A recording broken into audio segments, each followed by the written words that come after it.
ព្រះរាជក្រមបានចេញរួចហើយប្រកាសជាប្រញាប់ដូច្នេះការអនុវត្តច្បាប់កាតព្វកិច្ចយោធាគឺយើងចាប់ផ្ដើមផ្សព្វផ្សាយនិងអនុវត្តចាប់ពីម៉ោងនេះតទៅហើយការអនុវត្តគឺដូចបានខ្ញុំអានសេចក្តីថ្លែង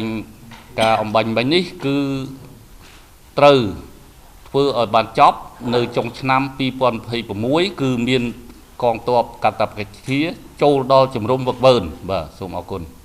ហើយសន្ទុះដែលចូលរួមគឺយើងអាចគិតថាពី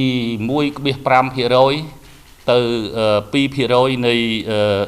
ចំនួនយុវជនដែលត្រូវចូលចុះកាតព្វកិច្ចគឺមកដល់ពេលនេះគឺគ្រប់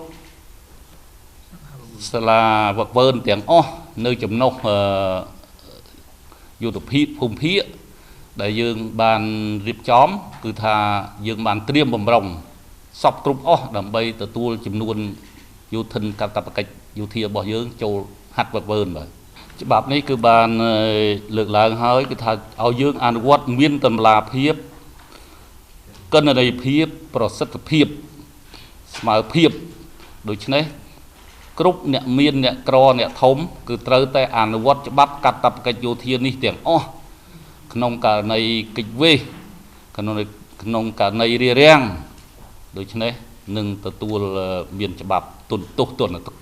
ឌកម្មបាទដូចខ្ញុំបានបញ្ជាក់ហើយថាផែល 1.5% ទៅ 2% នៃចំនួនបាទចំនួនជាក់ស្ដែងយើងនឹងគិតតាមក្រោយនៃចំនួនដែលយើងធ្វើជំរឿនហើយនឹងចាប់ឆ្នោតជ្រើសរើសដូច្នេះវាមិនអាចយកទាំងអស់បានទេគឺយកតាមសន្ទុះនៃសេចក្តីត្រូវការរបស់ក្រសួងការពារជាតិឥឡូវនេះយើងបានបង្កើតជាគណៈកម្មការកាតព្វកិច្ចយោធាមានថ្នាក់ក្រសួងការពារជាតិថ្នាក់យុទ្ធភូមិភាគថ្នាក់ជើងគោកហើយនឹងប្រតិបត្តិការសឹករកខេត្តហើយនឹងរហូតដល់ស្រុកដូច្នេះនីតិវិធីរបស់យើងនឹងអនុវត្តទៅតាមអនុក្រឹត្យដែលយើងកំពុងតែចែងគឺថានីតិវិធីយើងធ្វើបានច្បាស់លាស់តាមអនុក្រឹត្យបាទអបអរសាទរយ៉ាងជ្រាលជ្រៅបំផុតចំពោះយុវជនដែលគាត់ចូលមកបំពេញកាតព្វកិច្ចយោធាហើយគាត់ស្ម័គ្រចិត្តចូលជាយោធិនអាជីពគឺថាកងយោធពលខេមរៈភូមិន្ទគឺថាអបអរសាទរទទួលបាទ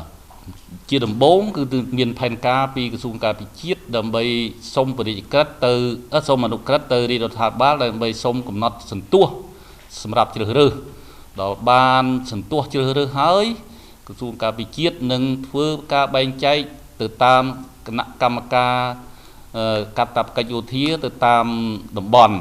ដូចជាភូមិភាគ1ភូមិភាគ2អញ្ចឹងបើត្រូវការចាំបាច់គឺថាយើងនឹងរៀបចំទៅតាមការបែងចែករបស់គណៈកម្មការថ្នាក់លើរបស់យើងបាទនេះគឺពាក់ព័ន្ធដល់ការជំរឿនពាក់ការជំរឿនគឺមានគណៈកម្មការនៅតាមមូលដ្ឋានសហការជាមួយនឹង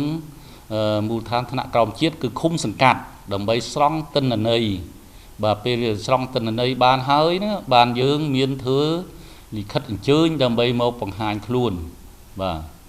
ពេលដែលយើងធ្វើជំរឿននេះយើងជំហានដំបូងយើងអាចដឹងមកជំហានហើយពេលជំរឿនហ្នឹងតើគាត់នឹងវាមានសុខភាពបែបណាខ្លះគាត់ពិការភាពគាត់ខ្លះយ៉ាងម៉េចហ្នឹងវាចូលក្នុងករណីមួយដែលយើងចាត់ទុកថាយើងលើកលែងក្នុងការដែលកោះហៅហើយដោយសារយើងពិនិត្យឃើញដំបូងគាត់ខ្វាក់ខ្វិនបាត់បង់សមត្ថភាពឬក៏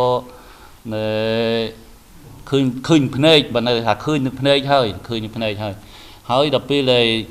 យើងអ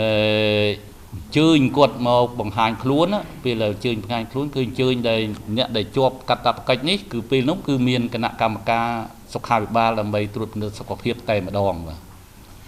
យើងធ្វើជំរឿននេះជាជំហានដំបូងបំផុតហើយលើកដំបូងបំផុតដែលយើងត្រូវធ្វើជំរឿនសម្រាប់